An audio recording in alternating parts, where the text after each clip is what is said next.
Bendiciones a todos, Dios los bendiga. Quiero comenzar preguntándote qué ha ocurrido en nuestra cultura occidental. ¿Qué ha ocurrido con la iglesia hoy en día? ¿Dónde ha quedado el temor de Dios? ¿Y qué con el temor de Dios y nuestra conducta? Con las implicaciones del temor de Dios. Durante varias generaciones, el diablo ha estado por la espalda, trabajando en los fundamentos, y uno de sus golpes de masa fue el del liberalismo religioso que distorsionó al Dios de la Biblia e hizo del Dios glorioso y temible, Dios de Israel, el Dios y Padre de nuestro Señor Jesucristo, como una figura de un sentimiento sin principios llamado amor. Su amor, su justicia y justa ira fueron en gran medida olvidados, si no es que abiertamente negados. Y entonces vino el golpe del humanismo, que vino a través de nuestro sistema de educación pública, donde enseña que el hombre no es depravado ni es una criatura pecadora por naturaleza, con una fuerza poderosa o una inclinación interna hacia el mal, sino que todo es relativo.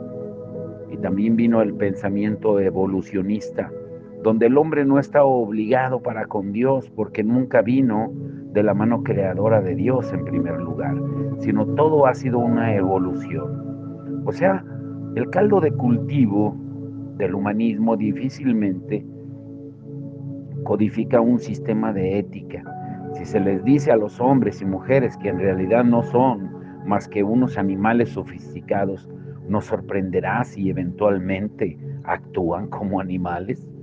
Todas estas influencias han estado operando para demoler el fundamento ético, de manera que la casa que ayer parecía hermosa es hoy un completo desastre. Y todos dicen, mira, la casa se está cayendo sobre nosotros. ¿Por qué? Es porque el temor de Dios ha desaparecido esencialmente del tejido de nuestra vida y de nuestra experiencia, tanto nacional como familiar. Y la única manera que pueda haber un amplio regreso a la ética y a la moralidad bíblica es comenzar desde el inicio, de implantar el temor de Dios en los corazones de la gente, porque es ahí donde el regreso debe comenzar. Y es solo el Evangelio de la gracia salvadora de Dios en la persona y obra de Jesucristo, aplicada por el Espíritu Santo, que puede contribuir o construir este fundamento del temor de Dios en los corazones de la gente. Esto significa que debemos volver a decir a la gente quién es nuestro creador, nuestro legislador, nuestro juez y cuáles son los estándares morales y éticos que Él requiere de sus criaturas. Y cuando ellos comiencen a ver quién es Él y lo que Él requiere de ellos, pues comenzarán a ver cuán terrible es ofender a un Dios tan santo y pecar contra Él. Y hasta que sean llevados a la desesperación, entonces cuando se les diga que este Dios santo, quien puede condenarlos con justicia, de tal manera amó al mundo que dio a su Hijo unigénito, es cuando verán el perdón desde la perspectiva del salmista, cuando dice el Salmo 130, verso 4, pero en ti hay perdón para que seas reverenciado. El Evangelio ya no se convertirá entonces solamente como en una vacuna, en un elixir barato que la gente se pone a voluntad en su propia conducta pecaminosa, mientras no hacen nada para promover el temor de Dios. Más bien, la proclamación de un robusto evangelio bíblico, con su llamamiento al arrepentimiento y al discipulado radical, será el instrumento por el cual, a través de las bendiciones del nuevo pacto aplicadas con poder al corazón y a la conciencia, hombres y mujeres, jóvenes y jovencitas serán llevados a tener reverencia y a temer a este Dios, al tiempo que se regocijan en su perdón libre y pleno de sus pecados. Esta obra de Dios entonces encontrará la expresión cuando haga que todos los que experimentan su poder anden en sus preceptos y mandamientos, con un corazón lleno de gozo y de amor a su misericordioso Dios y Salvador. La ausencia del temor de Dios explica no solo la condición espiritual de nuestra iglesia, sino el comportamiento de cada individuo que está desprovisto de este temor. Y la pregunta, ¿por qué el incrédulo vive de la manera en la que lo hace? ¿Por qué el joven incrédulo se levanta por la mañana, come, sale a sus deberes, miente, hace trampa, se pelea con su hermano y hermana y esconde la verdad a sus padres? ¿Cuál es la explicación? Pues que no hay temor delante de Dios, delante de sus ojos. Es también la explicación de las vidas de los adultos incrédulos. Y tristemente es por esta razón que muchos que profesan ser seguidores de Cristo se pueden ir a su casa al salir de la iglesia en el día del servicio del Señor, en el día del Señor, y durante la tarde y noche estar viendo la televisión o los celulares sin ni siquiera pensar si lo que quieren ver es de alguna manera consistente con el mandamiento de Dios de acordarse del día del Señor para santificarlo. Ellos piensan que la manera en la que pasan el día del Señor es asunto suyo, no de Dios, que no pueden pararse a pensar que Dios les pueda decir algo acerca de lo que hacen o no en la tarde del día del Señor. Y esta es su actitud. ¿Por qué? Porque en este asunto, en el momento en el que están decidiendo lo que deben o no hacer en su día, porque no hay temor de Dios delante de sus ojos. Si hacemos un repaso honesto de los patrones de nuestra vida, revela que el temor de Dios no forma el esquema fundamental de nuestra existencia. Necesitamos reconocer que hasta que no vengamos a Jesús y tengamos implantado este temor en nuestro corazón, este será nuestro patrón de vida. Tenemos que venir a Él arrepentidos, a morir a nuestra condición carnal, para experimentar por qué el Señor Jesús ordenó a los hombres que temieran, como Él dijo en Mateo 10:28, que temieran a aquel que puede destruir el alma y el cuerpo en el infierno. Quiero dejarte con estas preguntas para concluir el tema del jueves y del viernes pasado. ¿Cuáles son las dos proposiciones que constituyen la substancia de esos estudios? ¿Cuáles son los dos personajes del Antiguo Testamento destacados que vimos, cuyas experiencias ilustran que el temor de Dios es el fundamento del comportamiento piadoso? Y específicamente, cómo el temor de Dios operó en ellos al hacer frente a opciones morales y éticas. ¿Y cuáles son las maneras específicas en las que el temor de Dios debería influir en nuestro propio comportamiento ético? ¿Cómo se ha manifestado el temor de Dios en la vida de nuestra iglesia? Tenemos el poder de implantar el temor de Dios en los corazones de nuestros hijos. El que no anden en el temor de Dios indica automáticamente que ha sido culpa de los padres al no enseñar y manifestar el temor de Dios. ¿Cómo la ausencia del temor de Dios da forma al pensamiento y a la práctica religiosa de los escribas y de los fariseos? Y cómo el verdadero avivamiento altera la moral y el tejido social de una comunidad dada a la que Dios visita con un derramamiento de su Espíritu. ¿Y cuál es el texto clave que basa la manera de vivir impía en la ausencia del temor de Dios? Ahora, ¿cuál es el título de hoy? ¿Cómo mantener e incrementar el temor de Dios? En los estudios pasados hemos visto que el temor de Dios es uno de los temas más fundamentales de las Sagradas Escrituras. Sin embargo, tristemente, en nuestro tiempo, en muchos círculos religiosos, es uno de los temas más descuidados de la Escritura. El temor de Dios es el alma de la piedad. En otras palabras, no hay vida de piedad a no ser que esté continuamente animada por el alma del temor de Dios.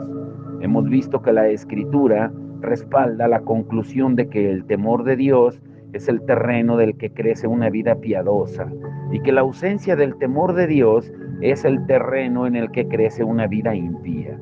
Por cuanto este tema es tan vital, necesitamos considerar algunas instrucciones muy prácticas acerca de cómo podemos mantener e incrementar el temor de Dios en nuestros corazones. Y un texto básico que ayuda a poner este tema en perspectiva es Proverbios 23:17. En esta porción de las Escrituras se nos da primero un mandamiento negativo: no tenga tu corazón envidia de los pecadores. O sea, no permitas que tu corazón esté celoso de los deleites de los impíos. No permitas que tu espíritu empiece a estar afectado con cualquier tipo de deseo de lo que ellos llaman placeres de la vida. Y luego dice, antes persevera en el temor de Jehová todo el tiempo. En otras palabras, lo opuesto a un corazón que se consume de envidia hacia los pecadores y su estilo de vida pecaminoso, es un corazón que mantiene un correcto y continuo sentido del temor de Dios. Pero ¿cómo mantenemos el temor de Dios en nuestros corazones? A la luz del versículo que acabamos de leer, está fuera de toda duda que la voluntad de Dios es que mantengamos el temor de Dios en nuestros corazones. Tenemos el mandamiento muy claro de mantenerlo incluso en todo tiempo. En respuesta a la pregunta, ¿cómo hacemos esto? Consideraremos primero el principio general, que es el fundamento de la respuesta, y luego consideraremos 8 directrices prácticas para mantener e incrementar el temor de Dios. Pongan mucha atención en el estudio de hoy y el de mañana. Primero, el principio fundacional. Existe un principio general que debemos comprender y aprender a vivir si vamos a mantener e incrementar el temor de Dios en nuestros corazones. O sea, dicho de manera simple, el principio es este: cuando se trata de vivir la vida cristiana, el centro de nuestros esfuerzos espirituales conscientes deben ser las cosas mismas que Dios declara que son el resultado de su propia obra en nosotros. Déjame explicártelo e ilustrar este principio. En Gálatas 5:22 y 23 afirma que el fruto del Espíritu es amor, gozo, paz, paciencia, benignidad, bondad, fe, mansedumbre, templanza, dominio propio. Contra tales cosas no hay ley. O sea, ahí donde veas a una persona que manifiesta un amor cristiano genuino y abnegado, pues debes atribuir el origen de este amor a la obra profunda, poderosa e interna del Espíritu Santo. El fruto del Espíritu es amor. Esto significa que el amor es la manifestación de la presencia y obra del Espíritu Santo. Ahí donde veas un gozo y paz genuinos y esas otras gracias cristianas, pues estarás viendo la obra del Espíritu Santo. Si tenemos alguna familiaridad con la Escritura y con nuestros corazones, pues sabremos que estas gracias solo vienen a la vida y fluyen de la vida por la obra del Espíritu Santo en nosotros.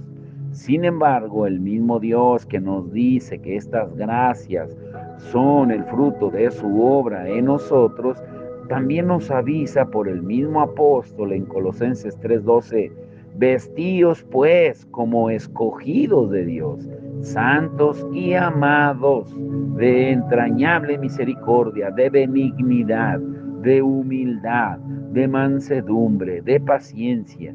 Y entonces dice en el versículo 14 de Colosenses 3, y sobre todas estas cosas, vestíos de amor, que es el vínculo perfecto.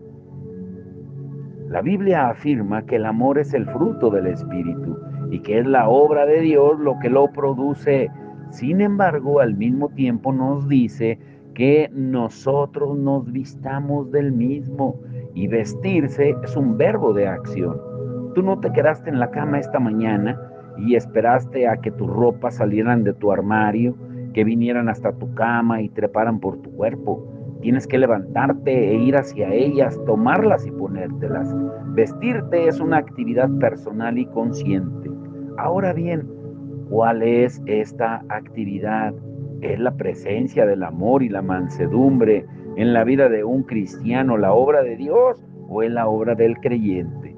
Pues la respuesta es que no es esto o lo otro, sino ambos. El fruto del Espíritu es amor, vestidos de amor, y lo mismo es cierto con todas estas otras gracias. El fruto del Espíritu es gozo, y sin embargo Filipenses 4:4 dice, regocijaos en el Señor siempre. Otra vez digo, regocijaos. Este principio que estoy intentando explicar se encuentra afirmado de una manera sumamente hermosa y precisa en Filipenses 2:12 al 13, donde Pablo dice, por tanto, amados míos, como siempre habéis obedecido, no como en mi presencia solamente, sino mucho más ahora en mi ausencia, ocupaos en vuestra salvación con temor y temblor, porque Dios es el que en vosotros produce así el querer como el hacer por su buena voluntad. Es decir, aplícate consciente y diligentemente a ocuparte en los propósitos de salvación de Dios en tu vida, especialmente en desarrollar esas gracias que constituyen una vida irreprensible.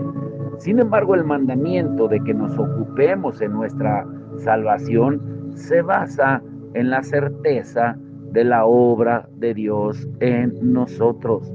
La obra de Dios no niega la necesidad de nuestra actividad y nuestra actividad no anula la realidad y la eficacia de su obra, porque ellas coinciden y confluyen en la vida del creyente. Es muy importante comprender este principio para poder mantener e incrementar el temor de Dios en nuestros corazones. Poner el temor de Dios en el corazón de alguien es una obra soberana de Dios, como una bendición prometida del nuevo pacto, como Jeremías lo dice en Jeremías 32:40.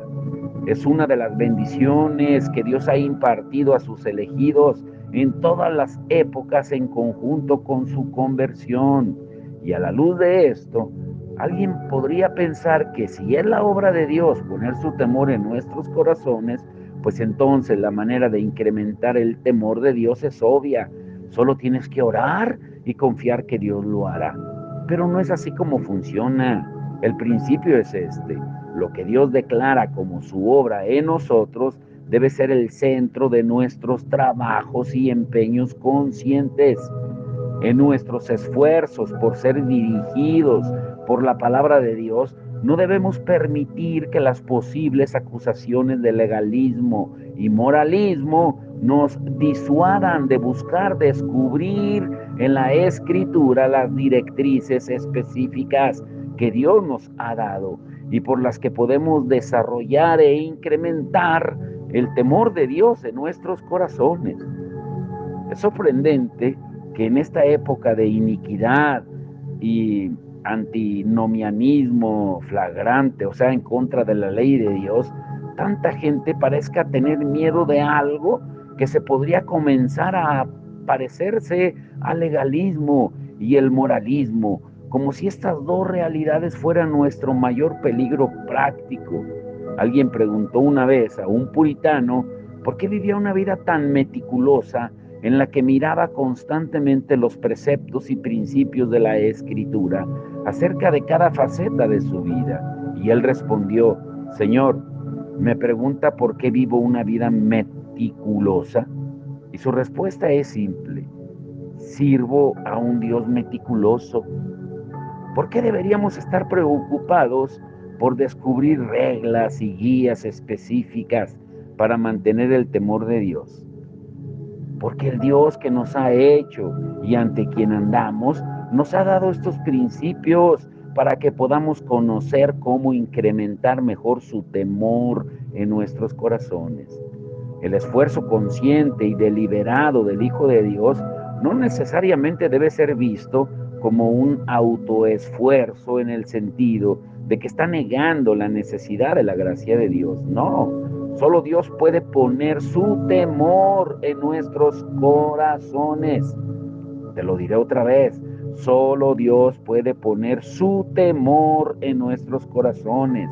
Él está obrando en nosotros el querer y el hacer por su buena voluntad, pero debemos ocuparnos con temor y temblor en el cultivo y desarrollo de ese temor en el contexto de permanecer en Cristo y depender de la obra del Espíritu Santo. Ahora, ¿cuáles son las directrices específicas para mantener el temor de Dios? Que ese será el título de mañana. Hoy veremos algunas, no las veremos todas. Eso nos lleva a la segunda área de nuestra consideración. Habiendo afirmado y explicado el principio general, ahora llegamos a las directrices específicas para mantener e incrementar el temor de Dios en nuestros corazones. Número 1, interés en el nuevo pacto. La primera directriz es que estés seguro de tener interés en el nuevo pacto. Y uso el término interés no para referirme a una simple curiosidad o preocupación por algo, sino en su sentido principal de tener una parte o participación en algo. En este sentido, si alguien dice que tiene interés en el negocio del pequeño comercio, pues no quiere decir que él va una vez y solo por un momento a mirar el escaparate de la tienda. Significa que ha invertido tiempo, energía y dinero en ese negocio. La Escritura nos dice que la presencia del temor de Dios en el corazón es el resultado de la obra de Dios en el cumplimiento de las promesas del nuevo pacto. Como ya hemos visto en Jeremías 32:40, Dios dice: pondré mi temor en el corazón de ellos. Pero mientras seas un extraño a las bendiciones del nuevo pacto, la descripción de Pablo acerca de los impíos en Romanos 3:18 va a seguir siendo tu experiencia. No hay temor de Dios delante de sus ojos, a no ser que vengas a Dios a través de Cristo con arrepentimiento y fe, no invocando ninguna otra base para acercarte a Dios que no sea la sangre del pacto eterno derramada por los pecadores. Estarás caracterizado por la ausencia del temor de Dios hasta que mueras. Por naturaleza, nadie teme a Dios con el temor de veneración y sobrecogimiento, que siempre está unido al amor y a la confianza en las promesas de la gracia de Dios. Puedes tener este temor y miedo de Dios que te aleja de Él, pero no tienes ese temor bíblico. Por eso la diferencia del temor de Dios es el temor a Dios. Y esa consideración del carácter de Dios que acerca tu corazón a Él en amor, en confianza, en devoción y un profundo deseo de agradarlo, es el temor de Dios. Pero ¿tienes miedo de Dios? ¿Intentas echar los pensamientos de Dios fuera de tu mente? ¿Vives tu vida diaria como si Dios no existiera? Puedes ir a un edificio llamado iglesia una vez a la semana y adorar mecánicamente, pero no vives en el temor de Dios.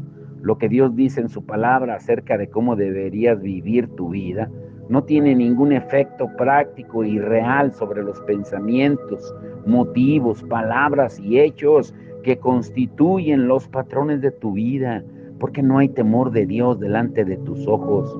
La realidad de quién es Dios y de sus demandas sobre ti no son el principio dominante y gobernante en tu vida. Y esto es cierto de cada uno de nosotros por naturaleza.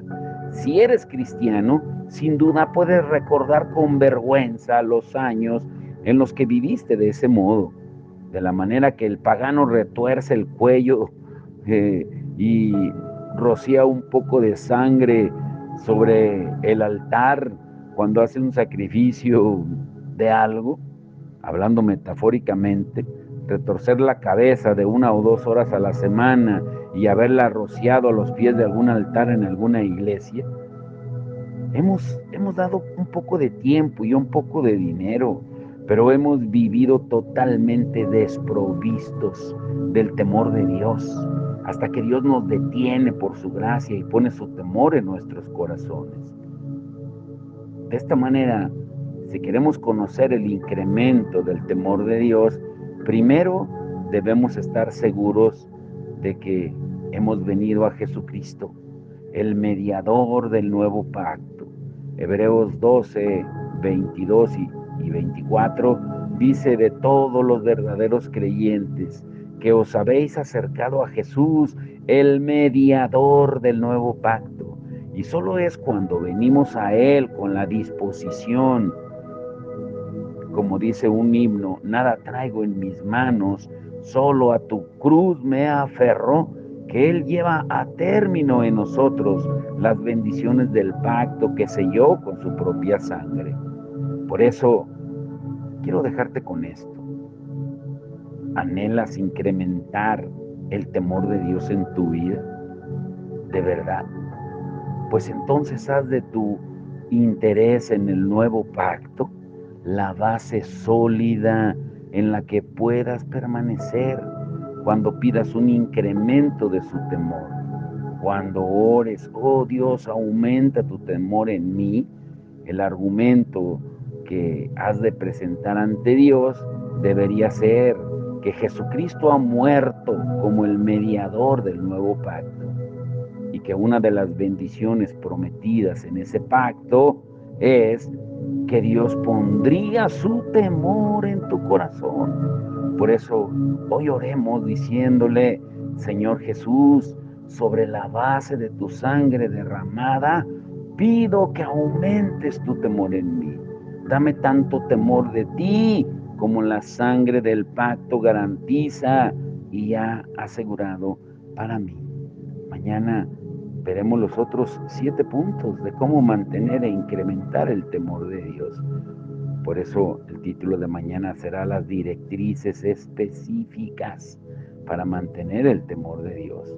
Hoy no lo olvides, que solamente la puerta que se abrió y que nos dice cómo mantener e incrementar el temor de Dios. Y es, número 1, interesarnos en el nuevo pacto. Vamos a orar. Padre, en el nombre de Jesús, te damos toda la gloria, toda la honra a ti, Señor. Gracias, Señor, por enseñarnos a cómo incrementar el temor de Dios en nuestra vida. No el temor a Dios que nos aleja, sino el temor de Dios que nos acerca y nos hace reverenciar, a amar tu presencia en nuestra vida, para no pecar contra ti, porque eso nos hace conscientes de que tú estás con nosotros a cada instante, las 24 horas del día, los 365 días del año, en cada momento, cada instante, cada segundo, Señor. Y eso nos detendrá a no pecar contra ti. Hoy que ese sea nuestro anhelo. Aumentar, Señor, aumenta el temor de Dios, porque solo tú lo puedes dar, como leímos hoy en Jeremías 32:40. Solo tú puedes implantar tu temor en nuestros corazones para no pecar, para temerte y para que nuestras generaciones sean benditas, porque es a través del temor, como tú mismo lo dices en tu palabra, que nuestras generaciones son bendecidas, Señor, porque tenemos miedo de ofender tu santidad, tenemos miedo de ofender tu divinidad, Señor. Que hoy podamos ser como esos serafines, no comparados en santidad, sino en temor, que con 2 alas cubren sus ojos, con 2 cubren sus pies y con 2 alas vuelan, porque cuidan lo que ven, cuidan lo que hacen, a dónde van, pero siempre con una reverencia, volando alrededor de tu presencia, estando cerca de ti, para que tú les des la directriz correcta a cada uno de ellos. Hoy te lo rogamos, que cada uno de nosotros sea guiado por tu Espíritu Santo, que es el espíritu de temor de Dios en nuestros corazones. Te damos toda la gloria y la honra en el nombre de Jesucristo. Amén y amén.